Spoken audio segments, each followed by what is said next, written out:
estamos de volta e nesse segundo bloco eu tenho como convidada a jornalista Nicole Melo e a nossa entrevistada é a procuradora do Ministério Público do Trabalho, doutora Cláudia Soares, a qual eu agradeço aqui a participação no programa Ponto, doutora Cláudia. Eu que agradeço, é uma oportunidade para a gente discutir temas relevantes, né? A gente está aí no mês de junho, que é o mês nacional e mundial de combate ao trabalho infantil. E dos eixos que a gente trabalha muito é a sensibilização. Então, esse espaço é extremamente importante para a gente dialogar com a sociedade. Doutora Cláudia, antes da gente entrar nesse tema mais especificamente, eu queria que a senhora falasse um pouco da sua trajetória no Ministério Público, há quanto tempo e qual a sua principal marca durante esse tempo no Ministério Público do Trabalho. Então, Cícero, eu já estou há algum tempo no Ministério Público do Trabalho, aproximadamente 13 anos. Eu cheguei aqui em Alagoas bastante tempo. Tenho 3 anos de AGU, né, antes de chegar ao Ministério Público. Então, essa experiência também com o setor público, com a advocacia pública. Advoguei também antes do Ministério Público. Mas a maior parte da minha atuação foi na Bahia. Eu passei muito tempo na Bahia, no interior da Bahia, em Salvador. E em 2021 eu vim aqui para Alagoas. Chegando em Alagoas, eu assumi a Corda Infância, que é a nossa coordenadoria de combate ao trabalho infantil e de promoção dos direitos da criança e do adolescente. E aí passei a atuar mais intensamente nessas questões da infância e do combate ao trabalho infantil. Mas já passei também por áreas do meio ambiente de trabalho, né, proteção ao meio ambiente de trabalho, da CONAP, que são essas relações de trabalho na administração pública. Então eu tenho uma vivência assim, nas demais coordenadorias e hoje, atualmente, eu assumo também a vice-coordenação nacional da Corda Infância. A senhora tem uma atuação marcante, né, no combate ao trabalho infantil aqui em Alagoas. Pergunto, o que é trabalho infantil e quanto aos números aqui de Alagoas, como está a nossa situação? Essa é uma pergunta importante, por quê? Porque há um problema de conceituação em relação ao trabalho infantil. As pessoas às vezes não entendem o que é, a partir de qual idade, qual é a faixa etária, né? Abaixo dos 14 anos não se pode trabalhar. Então, esse é um marco etário muito importante. A partir dos 14 anos, pode trabalhar na condição de aprendiz, né, desde que respeitado todo o regramento atinente à matéria, e é um contrato de trabalho especial regulamentado. A partir dos 16 anos, pode trabalhar desde que a atividade não seja perigosa, insalubre, que não prejudique o desenvolvimento psicossocial daquele adolescente, e a partir dos 18 anos pode trabalhar em qualquer atividade. Então, o que é trabalho infantil? É toda atividade econômica ou de subsistência, né? Remunerada ou não, então não precisa ser uma atividade remunerada para se considerar trabalho infantil, e aí a gente entra naquela questão da mendicância, né? Da informalidade. Também não precisa ter aquele empregador formal para ser trabalho infantil. O trabalho informal é trabalho infantil. A mendicância, pedir dinheiro, donativos e alimentos é trabalho infantil, porque não precisa ter esse requisito da remuneração. Então, eu acho que isso já esclarece um pouco sobre o conceito de trabalho infantil. E os números aqui em Alagoas, como andam, doutora Cláudia? Então, os últimos números globais, né, são da PNAD contínua 2019, aproximadamente 25 mil casos de trabalho infantil aqui no estado. Desses 25 mil... Muitos casos, né? Muitos casos. Caramba, Agora, 25 mil casos. É muita coisa, mas o que é importante dizer... Nós vimos uma série histórica de diminuição de casos de trabalho infantil. A PNAD de 2016 eram 27 mil casos. Então, a PNAD de 2019 já foi 25 mil, aproximadamente 25 mil, e a gente vinha decrescendo com esse número. Verdade seja dito, o Brasil ele tinha sido elogiado nessa frente de combate ao trabalho infantil pelo trabalho na redução dos números de casos. O que acontece? Depois de 2019, a gente teve a pandemia. Né? E a gente sabe que o trabalho infantil ele é multifatorial, né? Questões, condições socioeconômicas e ausências de políticas públicas na área da saúde, da educação, de moradia, de renda, né, das famílias. Então, tudo isso contribuiu para o retorno desse aumento dos casos. A Covid foi um fato gerador para o aumento, né, desses casos? Porque a Covid não só foi uma crise sanitária, ela trouxe consigo uma crise econômica e social muito grande. Então, a gente verificou o aumento do desemprego, o aumento da desigualdade social, da informalidade e da vulnerabilidade das famílias. Então, é claro que a gente não tem os números mais atuais, mas a gente sabe que esse número pós-pandemia pode e vai, infelizmente, ser muito maior. E já tem um estudo nacional que foi feito em razão das subnotificações dos casos de trabalho infantil e que já demonstram que esse número pode ser 7 vezes maior. Então, se nós tínhamos, em 2019, aproximadamente 1.800.000 crianças e adolescentes em situação de trabalho infantil no Brasil, a ideia é que esse número seja 7 vezes maior. Então, ou seja, mais de 10 milhões, né, de crianças, né, 7 vezes maior, um número realmente absurdo. Nicole Melo, hoje aqui participando do programa Ponte, essa jovem e brilhante jornalista. Seja bem-vinda, Nicole. Muito obrigada, muito positivo estar nessa discussão tão importante. E como apontado, né, quais são as causas do trabalho infantil, eu gostaria de saber qual é o caminho para combater o trabalho infantil aqui em Alagoas e também, né, por que não, no Brasil? Então, como são multifatoriais, né, as causas, a gente tem que atacar a causa do problema. Para que isso aconteça, o que é primordial? Se pensar em um diagnóstico. Nós não podemos trabalhar com política pública de combate ao trabalho infantil sem saber onde está esse trabalho infantil, em que território está, qual é a vocação econômica dessas famílias, né? A situação de vulnerabilidade desses locais. Então, primeiro, era preciso ter um diagnóstico socioterritorial do trabalho infantil aqui em Alagoas e no município. Nós temos esse diagnóstico, doutora? Infelizmente, nós não temos. O diagnóstico que existe está defasado. Como é que nós trabalhamos o combate ao trabalho infantil? Em alguns eixos. Um eixo é a sensibilização. Primeiro, a gente precisa discutir com a sociedade o conceito de trabalho infantil e sensibilizá-la para os malefícios e prejuízos do trabalho infantil. A gente sabe que tem um discurso muito forte da sociedade, independente de classe, né, de naturalização desse trabalho, de permissividade, de dizer que trabalho não mata, que forma caráter. Então, sensibilizar é o primeiro passo, né? Tornar essa discussão, aprofundar essa discussão. A partir da sensibilização é que a gente vai trabalhar os outros eixos, né? A identificação desse trabalhador infantil e encaminhar esse trabalhador para a rede de proteção através dos equipamentos socioassistenciais, incluir essas famílias nos programas de transferência de renda do governo federal, trabalhar com inclusão produtiva das famílias, trabalhar com profissionalização. Então, veja, é uma gama de possibilidades de atuação e toda atuação no combate ao trabalho infantil, ela é intersetorial. Ela precisa estar emaranhada, não adianta apenas afastar. E essa discussão a gente trava muito com a superintendência, que tem esse olhar, né, da fiscalização, que não adianta identificar a criança e dizer você não pode trabalhar. Afasta ela do ambiente de trabalho, ou das ruas, o que seja. Mas se você não der alternativas para esse adolescente que já se inseriu no mercado de trabalho, ou para a família que está em situação de vulnerabilidade, aquele adolescente amanhã está no mesmo lugar ou em outro, exercendo a mesma atividade. A senhora falou um tema importante, doutora Cláudia. Há um discurso raso que é uma verdadeira armadilha e a gente precisa ter cuidado para não cair nela. Quando se questiona se é melhor uma criança estar trabalhando ou fazendo alguma coisa errada por aí, comete-se um estelionato intelectual. Coloca-se como alternativa a uma coisa ruim, outra ainda pior. Ora, criança não é nem para estar fazendo coisa errada por aí, nem tampouco está trabalhando. O lugar de criança é na escola, de preferência em tempo integral, sendo protegida, acolhida, né, cuidada. Esse é o caminho. Porque esse discurso, né, como a senhora falou, que permeia todas as classes sociais, né, normalmente vem com esse ar, né, de contrapor, né? Mas você contrapor, cara, uma coisa ruim com outra pior, né? Dizer é melhor estar trabalhando ou fazendo alguma coisa errada por aí, né, Nicole? Nem tem que estar trabalhando nem fazendo coisa errada, tem que estar na escola, né, doutora? É isso que a gente chama, Cícero, de teoria do mal menor. Se utiliza muito isso. É melhor estar trabalhando do que estar nas drogas. É melhor estar trabalhando do que estar, enfim, por aí. Mas veja só, isso foi muito bem colocado. Trabalhar com a infância é trabalhar com proteção integral.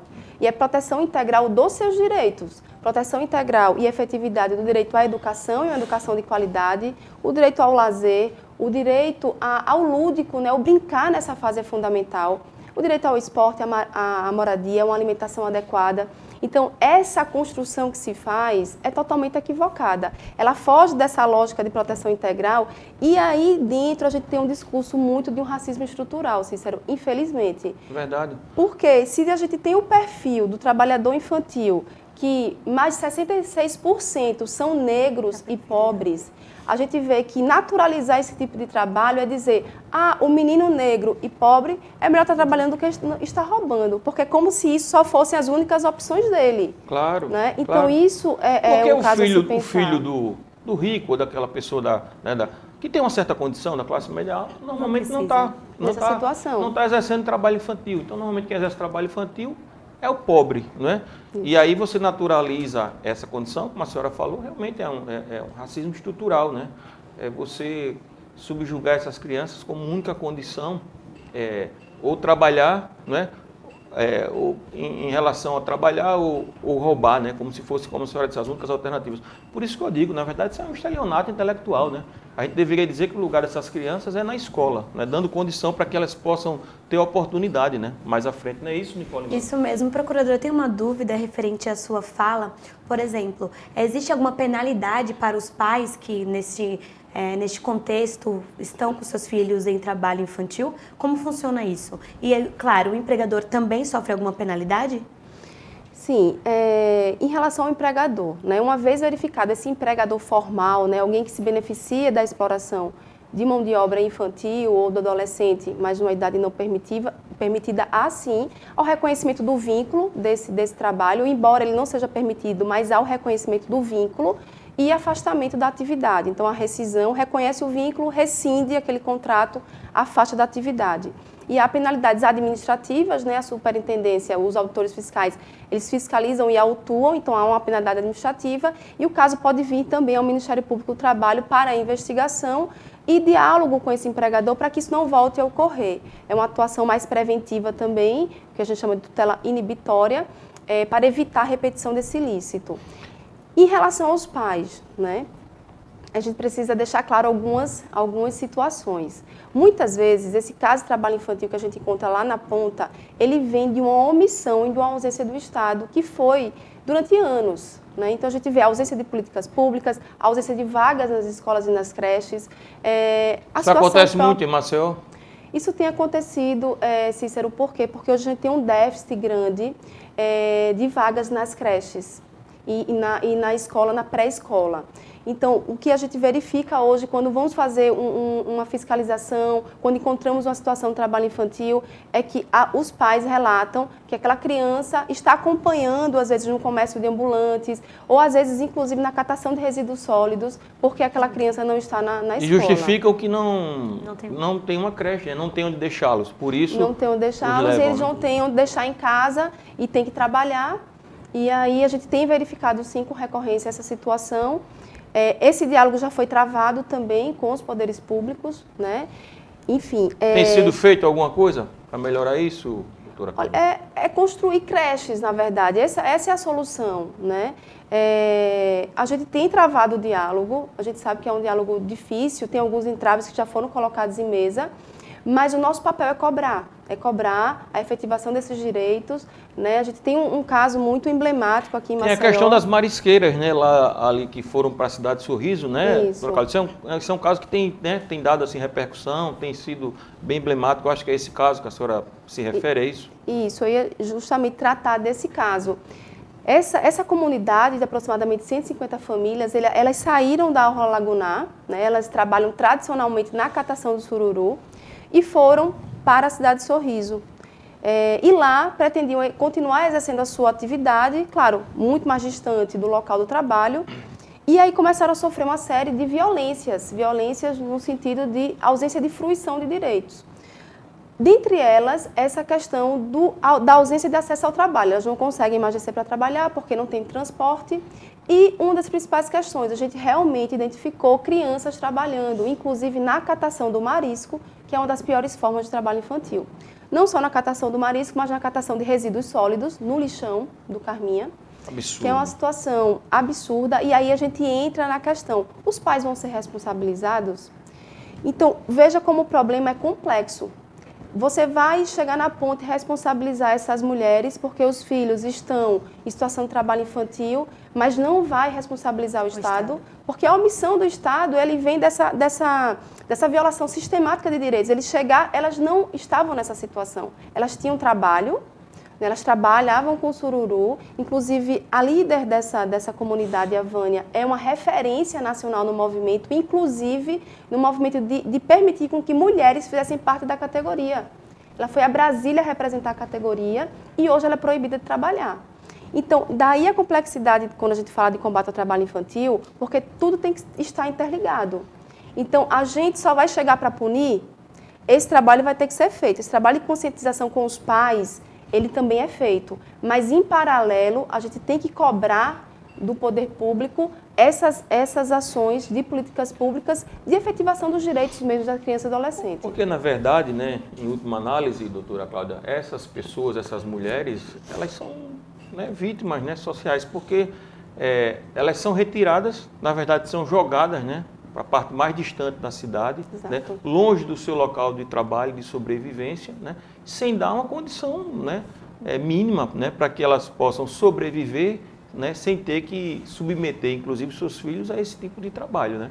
Porque, convenhamos, chega um momento em que é difícil você realmente ter que decidir, né? Ou precisa comer, né, cara? E aí como fica, né? A Vânia, que é a líder desse movimento, ela tem uma fala muito emblemática. E quando a gente vai conversar com ela, ela fala: doutora, quem tem fome não espera. Quem tem fome não lembra dos artigos da Constituição. Então, a gente precisa tratar isso tudo como um fato, não é? Não é só a letra da lei. Exatamente, a letra fria da lei, né? Alternativas para essas famílias. Né? E a gente aqui, doutora, convenhamos, a gente aqui nesse estúdio, é uma representação das nossas casas, a gente, de certa forma, numa condição confortável, né? A gente tem o olhar, por mais que a gente tenha, né, esse olhar de cuidado, de preocupação, mas não se compara, né? Quem está vivendo lá é que sabe a dificuldade, né?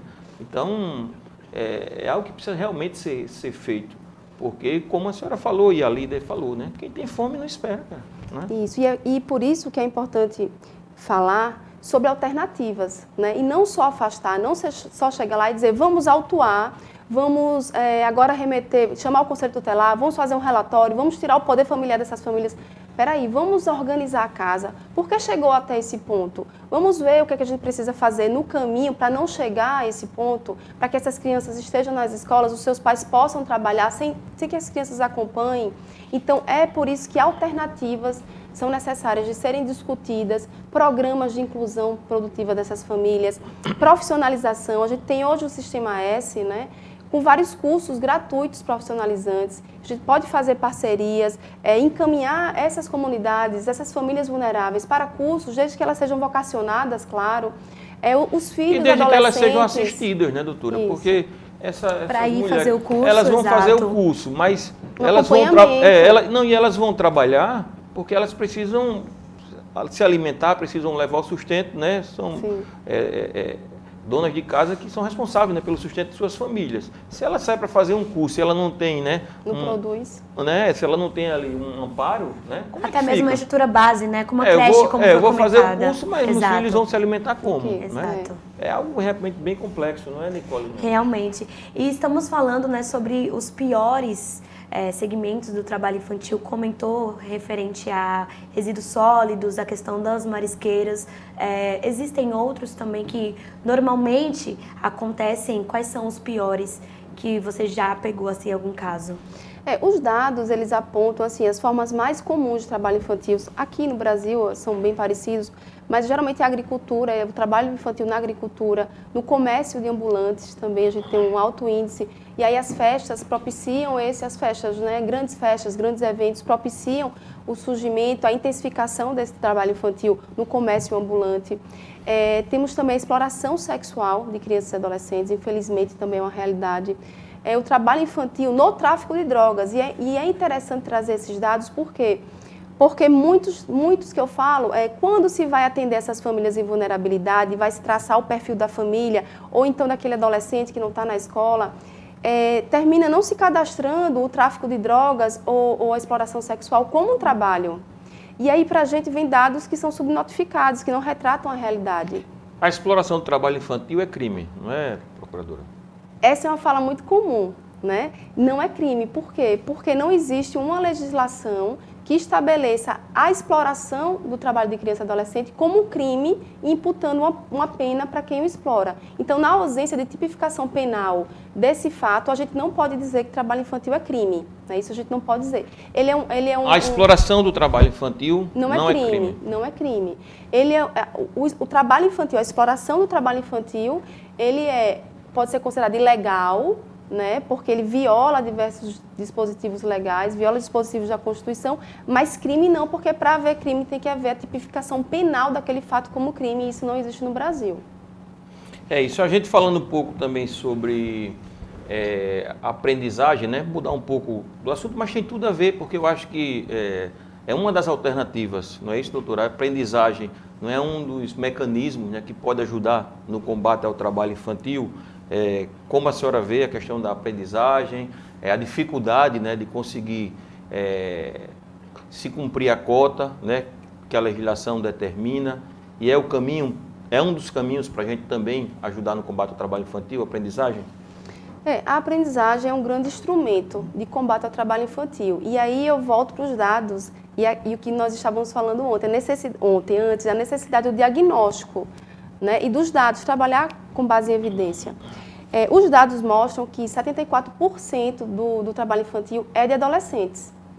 Então, se o nosso público do trabalho infantil ele é adolescente, qual é a alternativa que eu tenho para esse adolescente que ingressa de forma precoce no mercado de trabalho, de forma desprotegida? É a aprendizagem.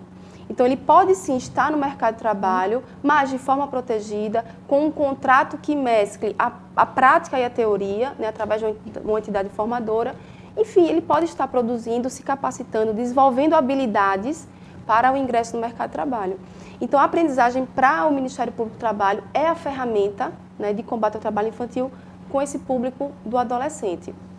E aí, Cícero... Como fazer para cumprir a cota, né? Exigia-se apenas a autodeclaração da empresa, né? Agora, recentemente, né, o Ministério do Trabalho, né, apresentou a certidão, né? Hoje você pode cobrar uma certidão da empresa, onde rapidamente você sabe se está cumprindo a cota ou não. O caminho agora é esse, é exigir a certidão ao invés da autodeclaração?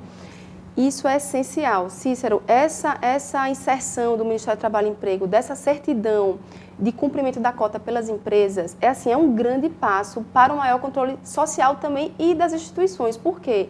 A gente tem as grandes prestadoras de serviço público, né, aquelas que o poder público contrata como as terceirizadas. E qual era o procedimento? Alagoas, inclusive, tem uma lei que tratava desse procedimento, da exigência de uma autodeclaração da empresa que estava cumprindo a cota de aprendizagem. A própria lei de licitação já traz essa obrigação, né, que as empresas, seja na fase de habilitação, seja na fase de execução do contrato, elas estejam cumprindo a cota de aprendizagem sob pena de rescisão desse contrato. A pena era a rescisão do contrato, não está cumprindo, abre-se um procedimento administrativo para se pensar na rescisão desse contrato. Com essa certidão do Ministério do Trabalho e Emprego, fica muito mais fácil, porque a empresa simplesmente declarava, estou cumprindo a cota. Isso se dava por satisfeito, né? Até porque o poder público ele não teria braço para acompanhar realmente, efetivamente, um grande número de empresas, né, contratadas, dificuldade de era praticamente uma fiscalização, né? E agora com essa certidão basta entrar lá no site e emitir a certidão. Então vai estar lá com base no banco de dados do Ministério do Trabalho e Emprego da fiscalização. Então é um importante ferramenta. Mecanismo importante realmente. Falamos de várias formas de trabalho infantil, né, Cícero Filho? Mas estamos agora no mundo da era digital, das plataformas digitais. E temos mini influencers no Instagram, no TikTok, no YouTube. Isso se caracteriza como um trabalho infantil? Como a senhora vê essa questão? Então, essa é uma questão muito atual, que tem gerado muita polêmica. A senhora costuma ali ir no TikTok, essas coisas, doutora? Não tenho TikTok. Não, né? Tem Instagram, Cícero. Instagram, né? Mas TikTok não. Inclusive, eu lhe sigo no Instagram. Também sigo. Mas o que é que acontece? Com as plataformas digitais, né, e a alteração mesmo da forma de trabalho, novas relações de trabalho se formam com as plataformas digitais e, com isso, também novas formas de trabalho infantil. É trabalho infantil, doutora? Depende. Quando vai ser trabalho infantil? E aí, antes de falar sobre o trabalho infantil, interessante que a Lego, aquela empresa, né, que todo mundo conhece, a Lego ela solicitou uma pesquisa com 3.000 crianças e adolescentes na Inglaterra e nos Estados Unidos para saber qual a intenção deles em relação à profissionalização. O que é que eles pretendem ser quando crescer? 3 em cada 10 crianças apontaram que queria ser youtubers ou blogueiros. Então, daí a influência desse tipo Será de que é a trabalho... Nicole Mello influenciando esses... Não, nada disso, Cícero. O influenciador é ele, não é a procuradora. Exatamente. Então, assim, Um número esse universo é um número né? expressivo, o que demonstra que esse universo é um universo que as crianças se apropriaram. Elas querem ser youtubers e querem ser blogueiras. E o que acontece quando isso passa a ser trabalho infantil? Quando há uma monetização disso aí. Quando há aquela troca, entrega de produtos, o patrocínio. Quando há uma troca, não precisa ser remuneratória, mas tem que ser um ganho com aquela atividade. Mas permita-me, doutora, a senhora não tinha falado que para ser trabalho infantil não necessariamente precisa ter a questão financeira? Aí no caso da atividade digital, precisa ter? Não o valor, mas a troca. Ele tem algum ganho com aquilo, né? Porque diferentemente é uma criança que tem habilidade de comunicação, que a gente sabe que tem crianças que têm essa habilidade e que na pandemia aconteceu muito, ela resolve fazer vídeos. As crianças todas em isolamento, aconteceu muito na pandemia, começaram a abrir canais no YouTube e começou a produzir vídeo. O YouTube, por exemplo, qualquer um adulto ou criança, pode ser produtor de conteúdo a qualquer momento. Então, o que acontecia? Eles começavam a produzir de forma muito espontânea e, às vezes, aquilo ali viralizava. E a família identificava que aquilo ali podia ser um ganho de vida. Isso. Então, isso aconteceu. Quando é que isso é preocupante, né? Quando passa a não ser espontâneo, quando a criança passa a ter uma rotina de produção de vídeos. Vira uma espécie de atividade comercial, né? Mesmo que não seja só o dinheiro em si, mas tem algum tipo de benefício. Né? Exatamente. Passa a ser um trabalho com obrigações, né? De produção de vídeo, existe até um cronograma durante a semana de quantos vídeos serão postados, e aquilo começa a prejudicar não só a frequência à escola, mas os próprios direitos dessas crianças e adolescentes, que é o direito ao lazer, o direito de brincar, né? Enfim, o próprio ócio. Então, quando de certa forma, analisa... ele passa a ter uma vida quase que profissional, né? Porque ele começa a ter obrigações, né, de horário, né? Tem que postar no horário certo. Isso. Realmente é complicado, né? A criança deixa de ter aquela vida espontânea, né? Que a criança tem. Porque a partir do momento que você começa a impor regra para uma criança, porque a espontaneidade da criança, ela brinca uma hora, outra hora não brinca mais, né? Mas quando você vai, né, atribuindo, né, essas obrigações, é realmente complicado. Doutora Cláudia, está chegando o nosso horário. A gente costuma também aqui, os nossos entrevistados, fazer algumas perguntas também um pouco fora, né, da caixinha, né? Enfim, normalmente quando a gente termina, né, as entrevistas. E aí eu gostaria de saber, fora do exercício da atividade, né, que é bem estressante, muita responsabilidade, com certeza, né, ser procuradora do trabalho, sobretudo aqui em Alagoas. O que é que normalmente a senhora faz? Vai lá no TikTok, no Instagram, gosta de música, enfim. Cícero, eu sou uma pessoa, assim, nos meus finais de semana bem tranquila, porque como a minha atividade durante a semana realmente é muito intensa, eu acho que eu sou caseira, eu gosto de curtir minha família, curtir meu filho, curtir meus amigos. Então, assim, quais são os meus hobbies? Eu gosto de ler, né? Então, nessa onda de clube de livros, eu participo de alguns eu não consigo dar andamento, mas tem aqueles que eu sou mais fiel. E eu acho que a gente tem que se dar o direito de descansar e não fazer... Somos seres humanos, isso, né, cara? Precisa também esse lado. Doutora Cláudia, eu quero aqui agradecer a senhora pela entrevista, uma entrevista muito bacana. Infelizmente, nosso tempo acabou. Entrevista boa é assim, né? No instante passa. Muito obrigado, que a gente possa estar aqui em outra oportunidade. Eu que agradeço. Nicole Mello, muito obrigado mais uma vez. Muito obrigada pelo convite, Cícero. Muito obrigada, procuradora. Foi muito esclarecedora essa entrevista e que possamos mais para frente trazer com um pouquinho mais de tempo, porque é muito importante o tema. É isso. Agradeço a você pela audiência. Até o próximo sábado.